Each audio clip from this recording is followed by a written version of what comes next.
नमस्कार, मैं हूं अशोक कुमार। मुखर संवाद के एक खास कार्यक्रम चुनाव अपडेट में आपका स्वागत है। मैं जल्दबाजी में आपको कुछ अपडेट्स देते रहा हूं। जिस तरह से जेएमएम अब 3 सीटों पर आगे हो गया है और दुमका सीट में सीता सोरेन को नलिन सोरेन ने पछाड़ दिया है और मतगणना जिस तरह से हो रही है उस प्रक्रिया में अब यहाँ पर नलिन सोरेन आगे जाते हुए दिखाई दे रहे हैं। अब पूरी तरह से क्लियर तस्वीर झारखंड की उभर कर अब सामने आने लगी है।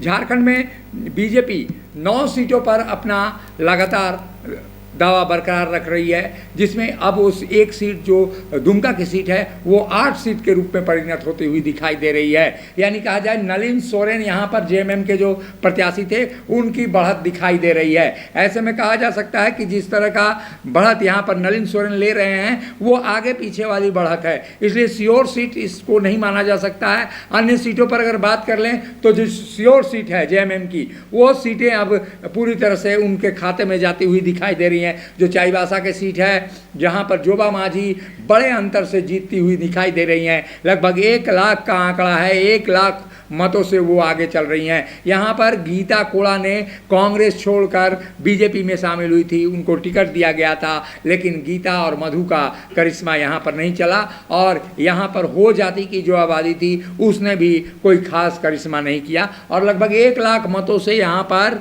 झारखंड मुक्ति मोर्चा की प्रत्याशी जोबा मांझी आगे दिखाई दे रही हैं। ऐसे में कहा जा सकता है कि जो सीटें हैं राजमहल सीट पर भी जेएमएम काफ़ी आगे दिखाई दे रहा है और ये सीट भी अब जेएमएम के खाते में जाती हुई दिखाई दे रही है। यहाँ पर विजय हांसदा तारा मरांडी को काफ़ी पीछे छोड़ते हुए आगे बढ़ रहे हैं।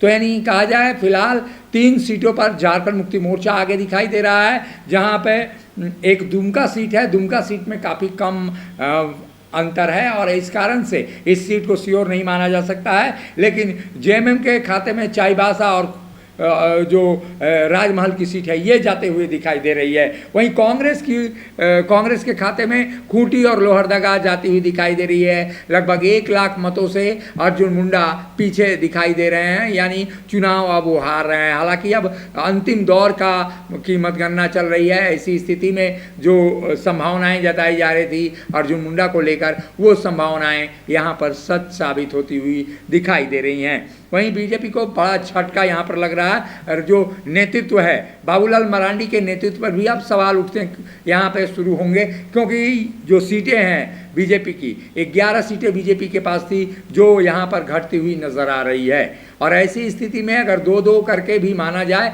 कि झारखंड मुक्ति मोर्चा और कांग्रेस के खेमे में आ जाती है तो यहाँ पे 4 सीट उनके खाते में जाती है, यानी यहाँ 2 सीटों का घाटा यहाँ पर दिखाई दे रहा है। आजसू के जन प्रकाश चौधरी 27,000 मतों से गिरिडीह में आगे हैं मथुरा महतो से। जयराम महतो का जो करिश्मा चलना था वो नहीं चल पाया और यही कारण रहा कि झारखंड मुक्ति मोर्चा यहाँ पर लड़ाई देता हुआ दिखाई दे रहा है। यहाँ चंद्र प्रकाश चौधरी के जो मत थे उस मत को जयराम महतो ने काटा। कई क्षेत्रों में इसने झारखंड मुक्ति मोर्चा को भी नुकसान किया, कांग्रेस को भी नुकसान किया और यहाँ पे बीजेपी को भी रांची में नुकसान किया। रांची संसदीय सीट से कहा जाए संजय सेठ लगभग 90,000 मतों से आगे चल रहे हैं। जो यशस्विनी शाह है नई खिलाड़ी साबित हुई, कमज़ोर खिलाड़ी साबित हुई, क्योंकि माहौल पूरी तरह से उनके पक्ष में था, कांग्रेस के पक्ष में था, लेकिन कमज़ोर प्रत्याशी के कारण कांग्रेस ने यहाँ अपनी बनी बनाई खेल बिगाड़ ली है। तो एक तरह से कहा जाए यहाँ पर जो श्योर शॉर्ट सीटें हैं बीजेपी के खेमे की वो चतरा है, हजारीबाग है, कोडरमा है, जमशेदपुर है, पलामू है। ये सीटें बड़े अंतराल से जीत रही है बीजेपी और इन सीटों पर काफ़ी अंतर दिखाई दे रहा है। वहीं 25,000 मतों से प्रदीप यादव से गोड्डा में बीजेपी के प्रत्याशी निशिकांत दुबे आगे चल रहे हैं। प्रदीप यादव यहाँ पर 25,000 मतों से पीछे चल रहे हैं, यानी कांटे का मुकाबला हुआ, लेकिन वो मुकाबला काफ़ी दमदार नहीं हो सका और जो संभावनाएं जताई जा रही थी कि 3 जो वोट बैंक हैं वो पूरी तरह से प्रदीप यादव के पक्ष में थे। ऐसे में पंडा समाज भी वहाँ पर नाराज था।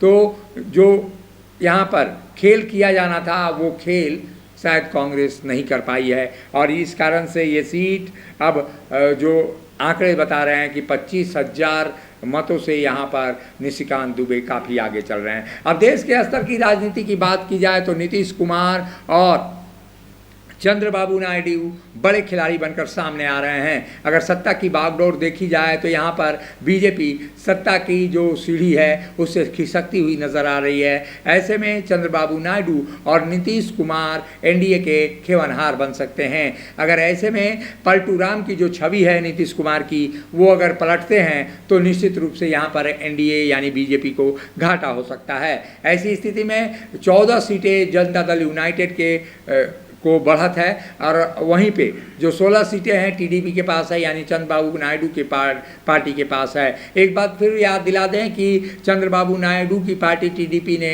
आंध्र प्रदेश में बड़ा करिश्मा कर दिया है और वहाँ की विधानसभा सीटें अधिकतम जीत ली हैं, यानी बहुमत का जो आंकड़ा है उससे काफ़ी आगे है वहाँ पर टीडीपी। वहीं बहुमत के पास खड़ा वहाँ उड़ीसा में दिखाई दे रही है बीजेपी। तो यानी कहा जाए कि कुल मिलाकर नीतीश कुमार और चंद्रबाबू नायडू पर ये सारा खेल टिका हुआ है। वहीं इंडिया गठबंधन की बात करें तो अखिलेश यादव करिश्मा करते हुए दिखाई दे रहे हैं। अखिलेश यादव अकेले 37 सीटों पर बढ़त बनाए हुए हैं। यानी कहा जाए कि अखिलेश यादव की जो समाजवादी पार्टी है उसने काफ़ी गंभीरता से चुनाव लड़ा है, जनता ने भी उसे वोट दिया है। यानी ज़मीनी मेहनत अखिलेश ने की है और अखिलेश ने लंबे अरसे के बाद समाजवादी पार्टी को वहाँ पर बड़ी जीत दिलाते हुए नज़र आ रहे हैं। यानी कुल मिलाकर कहें चंद्रबाबू नायडू यहाँ पर और नीतीश कुमार, हालांकि प्रधानमंत्री नरेंद्र मोदी ने नीतीश कुमार से बात की है और चंद्रबाबू नायडू से भी बातचीत कर ली है। यानी कहा जाए कि अब जो सत्ता का समीकरण है वो प्रारंभ हो गया है। ऐसे में बीजेपी की जो सीटें घटी हैं वो काफ़ी अधिक सीटें घटी हैं। 50 से अधिक सीटों का नुकसान यहाँ बीजेपी को केवल होता हुआ दिखाई दे रहा है। 400 पार का जो नारा था वो मीडिया ने भी जिस तरह से एग्जिट पोल में दिखाया था वो पूरी तरह से धराशायी होते हुआ दिखाई दे रहा है और मीडिया की विश्वसनीयता पर भी अब गंभीर सवाल उठेंगे। अभी के लिए बस इतना ही। मुझे दीजिए इजाज़त। अपडेट्स के लिए लगातार बने रहिए मुखर संवाद के साथ।